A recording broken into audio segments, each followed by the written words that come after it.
इलेक्शनों के दौरान ही उसको हाईजैक कर लिया। इलेक्शनों के बाद में मैं साइलेंट रहा। इलेक्शनों के बाद में मैंने कहा भाई ये बंदा तो इसको गड़बड़ करेगा, इसको मारेगा वहाँ। फिर आगे कोई ऐसी दुम्बत ना आए भाई जो कोई ऑब्जेक्शन उठा सके। और उसने सबसे पहले मेरे नाम FIR कटवा दी।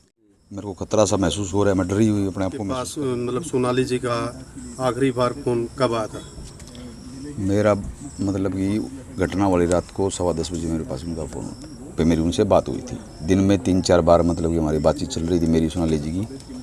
कभी वो कर रहे थे, कभी मैं कर रहा था। आखिरी बार जो बात हुई है मेरी उनकी वो 10:15 बजे हुई। क्या बातें हुई थी उनके साथ? उनके साथ में बातें ये हुई थी, वो इमोशनली बहुत ज़्यादा हो रही थी, भावुक हो रही थी, बोली थी मेरे को तो मतलब ये लग रहा है अभी सब कुछ मेरा ख़त्म हो गया है, मेरे को खतरा सा महसूस हो रहा है, मैं डरी हुई अपने आप को महसूस कर रही हूँ।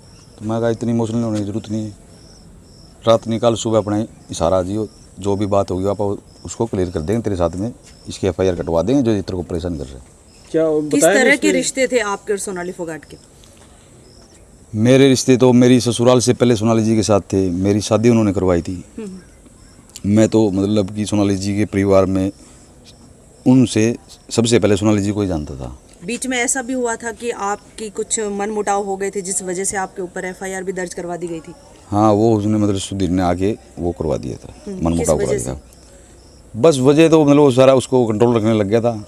और मैंने कहा भाई ये बंदा ठीक नहीं है। सबसे पहले मैंने ही ऑब्जेक्शन उठाई थी इनके परिवार में, भाई ये बंदा ठीक नहीं है। तो उसने सोचा भाई सबसे पहले इसको ही दबा लिया जाए ताकि फिर आगे कोई ऐसी दुम्बत ना आए भाई जो कोई ऑब्जेक्शन उठा सके। और उसने सबसे पहले मेरे नाम FIR कटवा दी। आप लोगों ने कभी सुधीर को धमकाया नहीं? आप लोगों ने कभी? भाई साहब मैंने तो धमकाया था तभी तो मेरे खिलाफ FIR दर्ज हुई। मैं नहीं धमकाता तो और किसी के खिलाफ को नहीं हुई।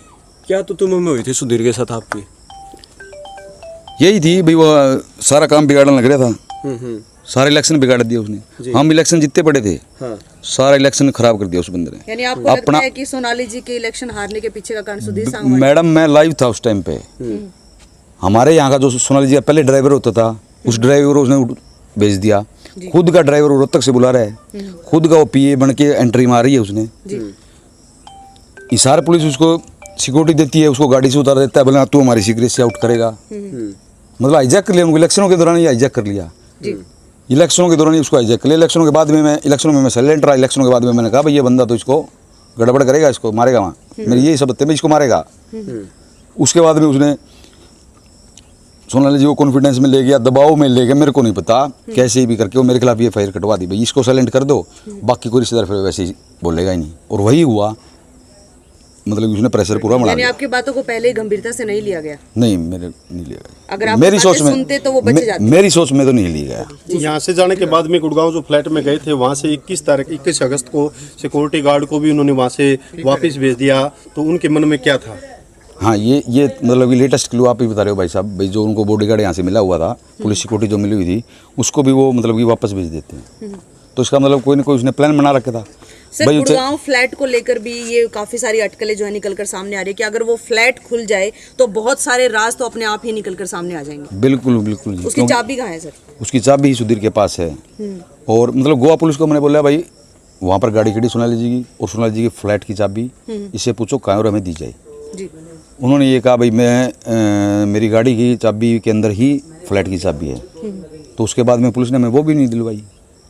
सफारी की चाबी, सफारी गाड़ी खड़ी है वहाँ पे, उसकी चाबी भी पुलिस ने नहीं दिलाई। नहीं, आपने सुधीर से चाबी डायरेक्ट नहीं मांगी क्या? मांगी थी भाई साहब, बिल्कुल डायरेक्ट मांगी थी। फोन जाके मैंने मांगा उसका, मैं फ़ोन कहाँ तेरा, बोला मेरे पास में, मैं निकाल। सोनाली जी का फ़ोन भी आपने वहाँ उनसे मांगा? दोनों पॉकेट में, उसके 2 पॉकेट होती हैं जिनके दोनों पॉकेट के अंदर निक्कर के अंदर एक में सोनाली जी का, एक में खुद का मोबाइल। सर, ऐसा तो नहीं है कि जैसे कि अगर आप लोगों के पहुंचने तक भी सोनाली फोगाट का फ़ोन जो है सुधीर सांगवान के पास था, तो बहुत सारे ऐसे क्लू भी ऐसे होंगे जो फ़ोन के अंदर होंगे और आप लोगों के पहुंचने से पहले ही उनको मिटा भी दिया गया होगा? बिल्कुल मैडम, पूरी रात उसने किया गया, यही किया है उसने पूरी रात। भाई मर्डर किया है, उसके बाद में क्लू मिटाता चला गया वो। जितने हम डिले हुए उतने क्लू ही मिटाता चला गया है जी। क्योंकि वहाँ की पुलिस बिल्कुल ही साइलेंट हो रही थी, बिल्कुल ही साइलेंट थी। हमने जाकर उस पुलिस को वहाँ से जगाया है, तब हो जाएगी। तब पुलिस साइलेंट थी। अब की अगर बात करें तो गोवा के CM का कहना है कि मुझे अपने पुलिस प्रशासन के ऊपर पूरा भरोसा है, CBI की जरूरत ही नहीं पड़ेगी, ये हर एक चीज को निकाल कर अपने आप सामने ले आएगी। अब पुलिस के अंदर इतनी फुर्ती कहाँ से आ गई? अब हमने मान लो आप मीडिया के लोगों ने हमारा वहाँ पर गोवा में बहुत साथ दिया है। अगर शायद मीडिया ने होती तो हम इतनी मतलब कि आगे तक नहीं पहुँच पाते आज के दिन जी। हमने मीडिया का सहारा लिया, मीडिया ने हमारी पूरी मदद की है। इस वजह से अब उनके बयान चेंज होने लग रहे हैं। हम गोवा पहुंचने से पहले ही सीएम और डीजीपी के बयान आ रहे थे, बोले हार्ट को हो गया, मतलब बगैर मेडिकल हुए, बगैर पोस्टमार्टम हुए हार्ट फेल सीधा हो गया भाई। वो डॉक्टर से भी मतलब ऊपर हो गई इसका मतलब। सर एक आखिरी सवाल मैं आपसे जानना चाहूंगी, जिस समय आप गोवा में पहुंचे, जिस समय आपने सोनाली फोगाट के मृत शरीर को देखा, तो किस कंडीशन में थे? क्या चेहरे के ऊपर निशान थे, जैसा कि बाद में बताया गया था कि चोट के निशान थे चेहरे पे? सोनाली जी के चेहरे के ऊपर मतलब कि यहाँ से उनका पूरा चेहरा नीला हो चुका था, डार्क नीला, कान बिल्कुल नीले थे और उनके मतलब कि गुम चोट मार रखी थी, चेस्ट के ऊपर जी चोट मार रखी थी। और उसके बावजूद भी वहाँ का प्रशासन कहता है कि ये हार्ट अटैक था। बिल्कुल अर्ली इन द मॉर्निंग हमने रात को बोला वहाँ के एसएचओ को, भाई हमारी तो एफआईआर लॉज कर, उसने साफ मना कर दिया। हमने भी साफ मना कर दिया, भाई एफआईआर नहीं तो हम पोस्टमार्टम नहीं कराएंगे। मॉर्निंग में फिर यही बात हुई, पहले पोस्टमार्टम होगा फिर एफआईआर होगी, हमने फिर मना कर दिया। ये ऐसे करके 1-2 दिन तक, 2 या 3 दिन तक सिलसिला चला, फिर चलता रहा।